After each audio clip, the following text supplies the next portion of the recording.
This system will be of special interest to those who, while believing that hypnotism might well rid them of nervous troubles and wrong habits of living, would nonetheless hesitate to visit a hypnotist. If such people will persevere in carrying out the instructions given in these courses, they will certainly be able to help themselves in ways of which they have never dreamed. During recent years, both in Britain and America, soldiers are being trained by using self-hypnotic techniques to render themselves immune from pain and even to undergo torture without betraying military secrets. The self-hypnotic trance is undoubtedly the secret which enables firewalkers and fakirs to perform their feats. My system of presentation of this subject is eminently practical for use in everyday life. I am a scientific hypnotist, skilled in the Eastern and Western techniques, and by profession, a psychoanalyst.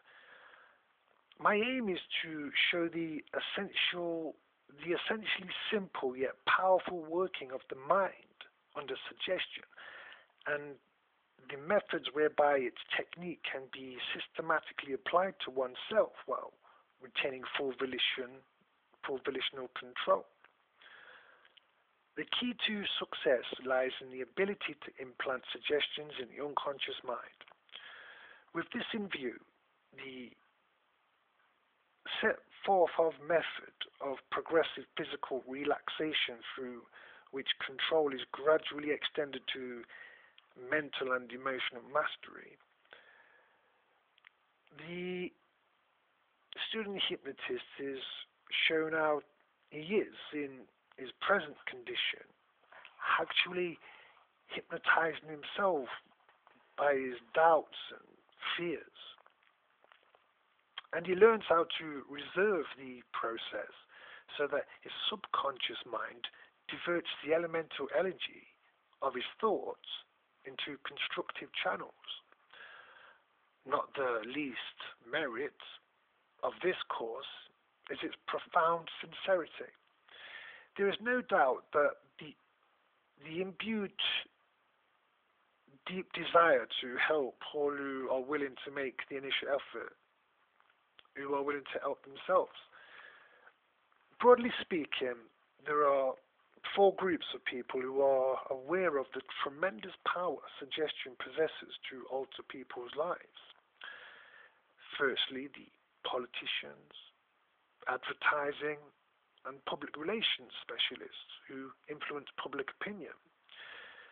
Secondly, the individuals who have learned the subtle art of using this powerful force upon themselves through the self-suggestion and auto-hypnotic techniques. Thirdly, those whose work is to treat with and teach others how to use these techniques for gaining greater mental and emotional control and overcoming psychosomatic ailments. Lastly, those who have come to realize that they need assistance in freeing themselves from the influence of negative thought, worry, or some psychosomatic ailment which defies all effort of will and logic to displace it. It is my conviction that an individual who has had a nervous breakdown and dealt with it successfully is far better equipped to face life than someone who has never been through this experience. This is because in this critical battle for self-control, inner strengths and resources are revealed which otherwise would never have been discovered. There is a story of ancient India which in allegorical form tells us something of the mysterious unknown, or equally mysterious unconscious mind from which our mental and emotional life springs, and how in acquiring knowledge of the latent strengths and potentialities we all possess, we are also acquiring superior weapons for dealing with the problems we all love to face in life.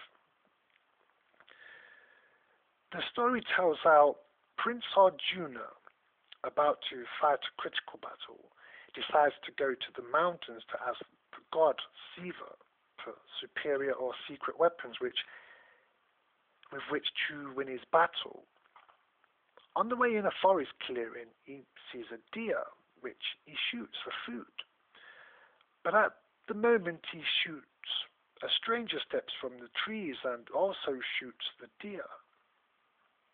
Arjuna, who by nature was proud and headstrong, angrily called out, "You have no right to shoot the deer. I saw it first and it is mine." The stranger replied, "You are foolish to think you can settle disputes by fighting. And if you are as bold as you are foolish, I must teach you a lesson." Arjuna's pride would not let him take back his arrogant words, and he could not avoid the challenge. So, raising his bow, he loosed an arrow at his opponent. To his amazement, the stranger brushed his arrow aside. When Arjuna had fired all his arrows, he drew his sword, but the stranger instantly disarmed him, held him in a iron grip like a helpless child. Disarmed and unable to move, Arjuna closed his eyes and humility took the place of arrogance, and with passionate sincerity, he prayed to the god to save him from his helpless plight. As soon as Arjuna prayed for help, he found himself free and unarmed and saw his adversary was Siva, who had manifested himself in human form as the embodiment of the human spirit.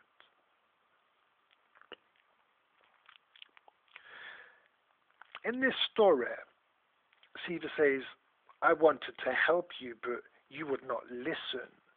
You thought you could do everything unaided. Did you think the powers which created you had abandoned you? I wanted to give you superior weapons, but you would not listen or ask me until I made you helpless." Arjuna then realized that he was not a lonely figure battling against the unknown, but that forces stronger than himself could be called on to help him in his critical battle.